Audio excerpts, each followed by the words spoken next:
Salam dan bahagia Ibu dan Bapak Guru. Saya Eko Febri Prasetyo, calon guru penggerak Angkatan 9 Kabupaten Banyumas.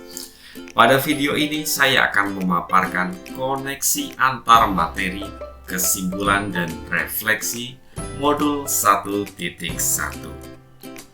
Ibu Bapak Guru yang berbahagia, Ki Hajar Dewantara pernah menyampaikan bahwa pendidikan dan pengajaran tidaklah sama. Ki Hajar Dewantara membedakan kata pendidikan dan pengajaran dalam memahami arti dan tujuan pendidikan. Menurut Ki Hajar Dewantara, pengajaran adalah bagian dari pendidikan. Sedangkan pengajaran merupakan proses pendidikan dalam memberi ilmu atau faedah untuk kecakapan hidup anak secara lahir dan batin. Pendidikan memberi tuntunan terhadap segala kekuatan kodrat yang dimiliki anak agar ia mampu mencapai keselamatan dan kebahagiaan yang setinggi-tingginya baik sebagai seorang manusia maupun sebagai anggota masyarakat. Pendidikan adalah tempat persemaian benih-benih kebudayaan dalam masyarakat dan merupakan kunci utama untuk menciptakan manusia yang beradab. Ibu Bapak Guru yang berbahagia, Ki Hajar Dewantara juga menyampaikan bahwa manusia tumbuh berkembang sesuai dengan kodrat alam dan kodrat zamannya. Ki Hajar Dewantara menjelaskan bahwa dasar pendidikan anak berhubungan dengan kodrat alam dan kodrat zaman. Ki Hajar Dewantara hendak mengingatkan pendidik bahwa pendidikan anak sejatinya menuntut anak mencapai kekuatan kodratnya sesuai dengan alam dan zamannya.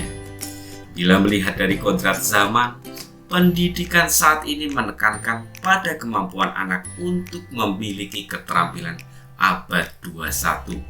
Sedangkan dalam maknai kodrat alam, maka konteks lokal sosial budaya murid di Indonesia Barat tentu memiliki karakteristik yang berbeda dengan murid-murid yang berada di Indonesia Tengah atau Indonesia Timur.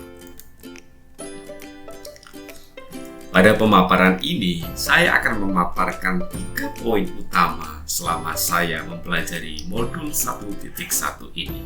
Yang pertama, apa yang saya percaya tentang murid dan pembelajaran di kelas sebelum saya mempelajari modul 1.1. Kedua, apa yang berubah dari pemikiran saya atau perilaku saya setelah mempelajari modul ini. Dan yang ketiga, apa yang dapat segera saya terapkan lebih baik agar kelas saya mencerminkan pemikiran Ki Hajar Dewantara. Pertama, sebelum mempelajari modul 1.1 ini, saya menganggap bahwa pembelajaran hanya sebatas transfer ilmu. Saya mengibaratkan murid merupakan gelas yang kosong. Ibarat mengisi gelas kosong, maka pendidikan bertugas mengisi air ilmu pengetahuan sehingga gelas itu penuh. Apabila konsep ini diterapkan, maka sejatinya pendidikan belum memerdekakan murid. Yang kedua, menganggap semua murid memiliki kebutuhan yang sama. Saya tidak menganggap bahwa murid itu memiliki karakteristik, bakat, dan potensi yang berbeda-beda. Yang ketiga, pembelajaran yang saya lakukan hanya berorientasi pada keberhasilan aspek kognitif. Jika murid saya mencapai ketuntasan nilai akademik atau nilai KKM dengan nilai yang bagus, maka saya anggap murid telah tuntas dalam belajar. Namun, setelah saya mempelajari modul 1.1 ini, saya menganggap bahwa pembelajaran ternyata bukan hanya sekadar transfer ilmu, melainkan menuntun dan memerdekakan murid untuk dapat menumbuh kembangkan potensi yang dimiliki sesuai dengan minat dan bakat yang mereka miliki. Kemudian, saya memfasilitasi semua kebutuhan belajar murid sesuai dengan karakteristik, bakat, dan potensi murid-murid saya, serta memberikan kemerdekaan belajar kepada semua murid. Ketiga, saya memperhatikan semua aspek pembelajaran, mulai dari kognitif, psikomotor, afektif, spiritual, sosial, dan budaya supaya murid mencapai kecakapan hidup secara lahir dan batin.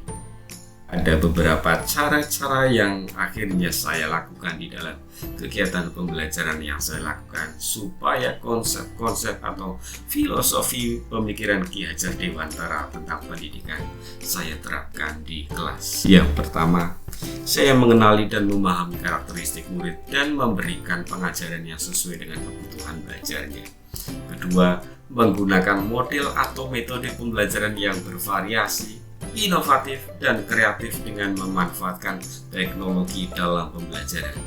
Selanjutnya, saya merancang dan menerapkan berbagai strategi pembelajaran yang sesuai dengan kodrat keadaan, baik itu kodrat alam ataupun kodrat zaman murid, serta yang relevan dengan konteks kebudayaan. Selanjutnya, saya melakukan refleksi terhadap pembelajaran yang telah dilaksanakan. Saya melihat kelemahan-kelemahan yang saya lakukan untuk kemudian diperkuat. Namun saya juga di sisi lain melihat kekuatan-kekuatan yang sudah saya lakukan di dalam pelaksanaan pembelajaran, sehingga kekuatan tersebut tetap saya pertahankan. Dan yang terakhir, memperbaiki praktik pembelajaran yang mengutamakan kebutuhan belajar murid agar terwujudnya pembelajaran yang berpihak pada murid.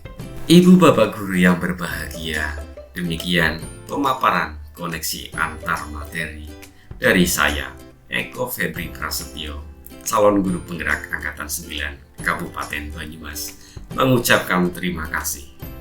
Wassalamualaikum warahmatullahi wabarakatuh. Salam dan bahagia.